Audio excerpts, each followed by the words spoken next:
And also I wanted to know, where they learn their photographic skills. I mean, are they learning this on their own? Are they learning it at ISA? Are they learning it from other photographers? ¿Cuál es el proceso para aprender a utilizar fotografía en su arte? A la fotografía se sigue llegando de forma autodidacta o por la influencia de otros fotógrafos, por diferentes cursos y talleres, porque nosotros allí mismo en la fototeca, esa es una de las funciones que tiene la institución, la realización de cursos y talleres, porque no todos entran a LISA, no todos entran en San Alejandro. Por ejemplo, en el Instituto Superior de Arte,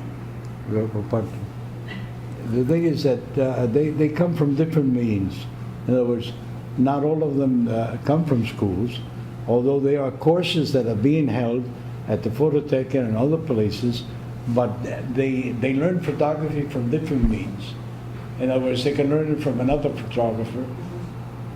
Some of them started as working, let's say, quotation marks, pure photography, and have evolved into something else. And por example, Alfredito Sarabia estudió en San Alejandro pintura. Alfredo Sanabria, the son, he studied in Cuba in the the National Institute of Art.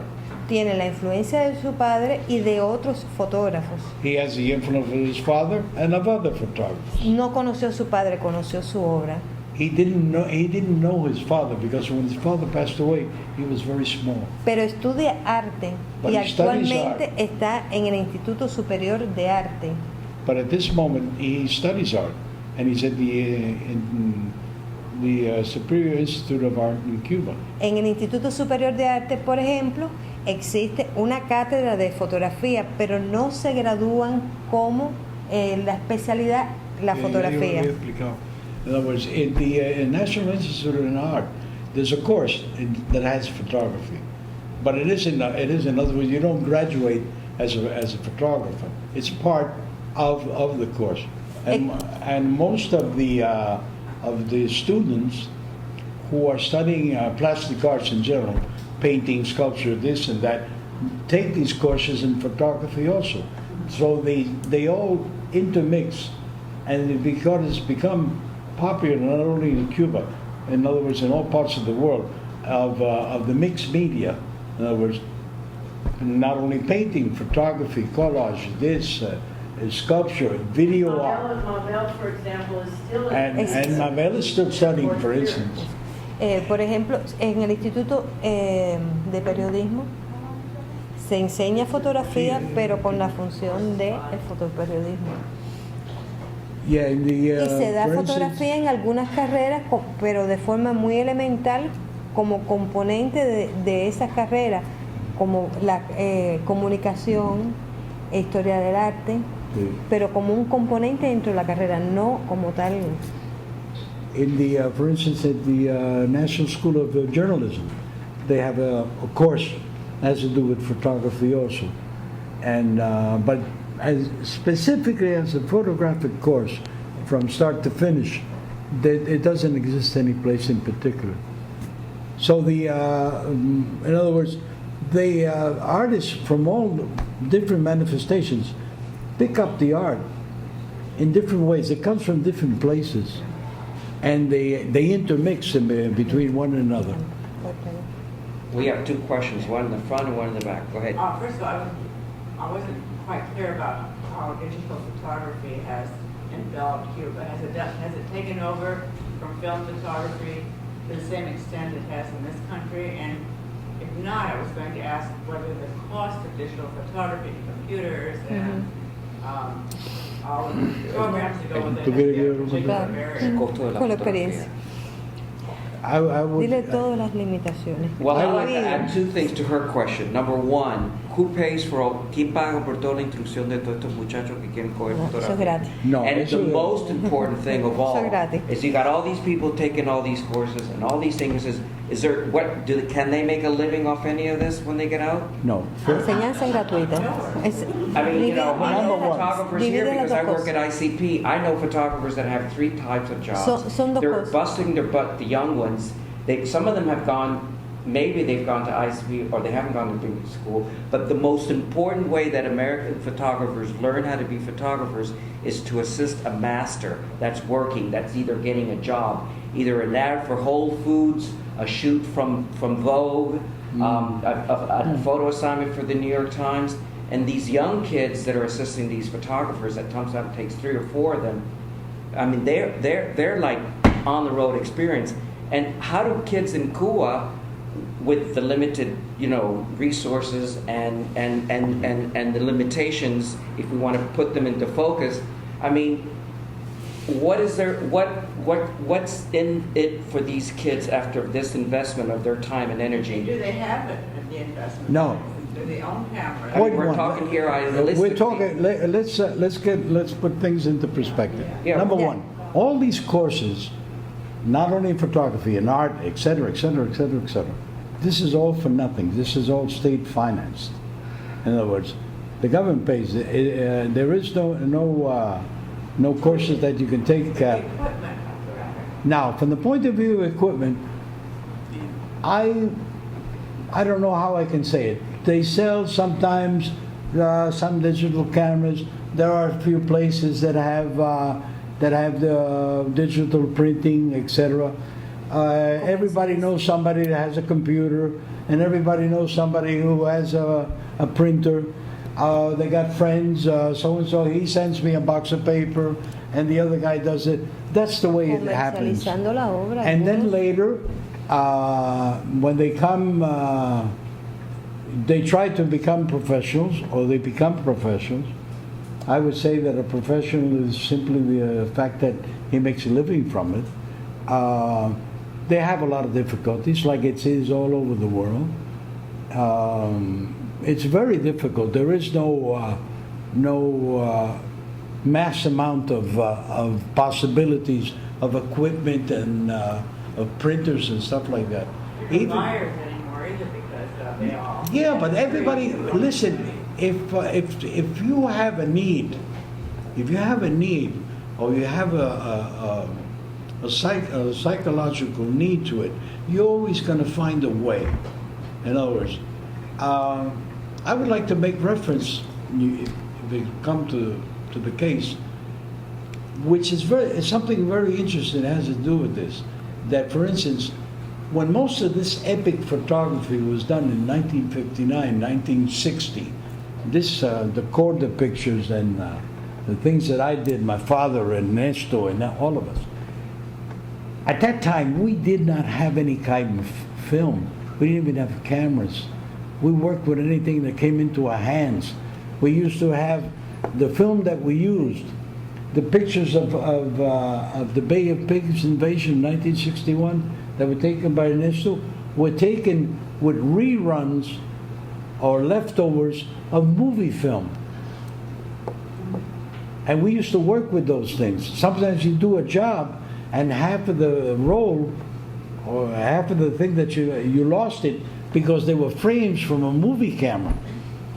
And so in other words, for us, and for the newer generation, we never had possibilities. We never had it at the beginning. It's very difficult today also. But that would, in other words, to be able to find a solution for that is a little bit more ample. But everybody finds a way. They find a way. And we have sometimes a lot of people from outside that like to help us. Not us, I mean these young kids and stuff like that. And they give them paper. For instance, Cañibano has a lot of photographer friends that work outside, who admire his work, who have given him equipment and things like that. That's the way it is in Cuba. Remember the paper I brought you that time? Huh? I brought a huge roll of paper. No, but that's me. But that's me. That's me. No, but listen. Yeah, I depend on things like that. Donaciones. Everybody depends on donations, on presents, on this, on that. Y ahora, We have one question back there, ya, right? sí, You want me to read it as your question? esa muchacha de atrás. El muchacho Yeah, que- question. My question was, I was hoping you could comment maybe on some of the developments in the business of art, maybe commenting on a couple of the things that have been interesting to you in observing the development of commerce around art, how it pertains to art in Cuba, maybe how it pertains to the relationship of art from Cuba to America. You mean photography? No. Sure. I mean, yes, ideally photography, but anything you've seen in the art world. No te dice. I would say the thing is the backbone of it. I would say the backbone of the possibility is the need to see in the commercial world outside of Cuba, the need to see the work that is being done. Now, this implies galleries. Sandra in the center has done a lot for us, but Sandra has her limitations. In other words, this the hand that is given to the Cuban art world by the center, it should be done that way in many other states of the United States. In other words, that's the only way you can get out. Get out of that cage that artists are in. In other words, we have to depend on he who comes into the country, basically, he who comes into the country, who has a name written on a paper, like he goes to Havana and he wants to see me, and he comes to see me. Oh, this work is great. Let's take it to Cambridge, Massachusetts. I don't know. That's the way it works. In other words, we don't have any type of commercial outlet. There exist some one or two supposedly commercial outlets for Cuban art run by the Ministry of Culture, but they're very limited because they're limited to fairs and to exhibitions that are held all over the world. In other words, where to have a space or a stand for 4 days or 5 days will cost $15,000, $20,000, $25,000 to do it, and there are priorities in Cuba from the point of view of the Ministry of Culture, and I think $25,000 for a 4-day stand for art is not one of them, etc. It's a difficult time. It's a difficult time, and in other words, and behind all this thing, the isolation that everybody has to suffer because of the lack of communication, the lack of people the possibilities of visiting the country.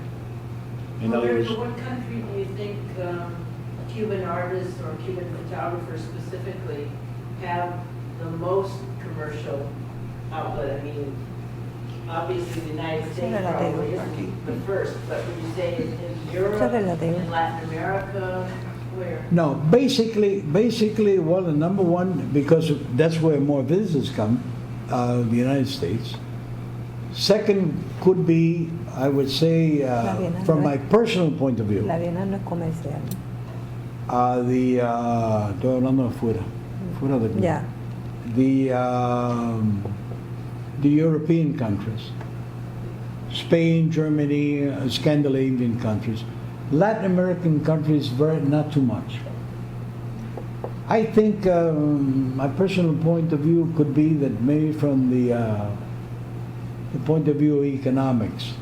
In Latin America, there isn't a big movement of collectors, of galleries. There are galleries.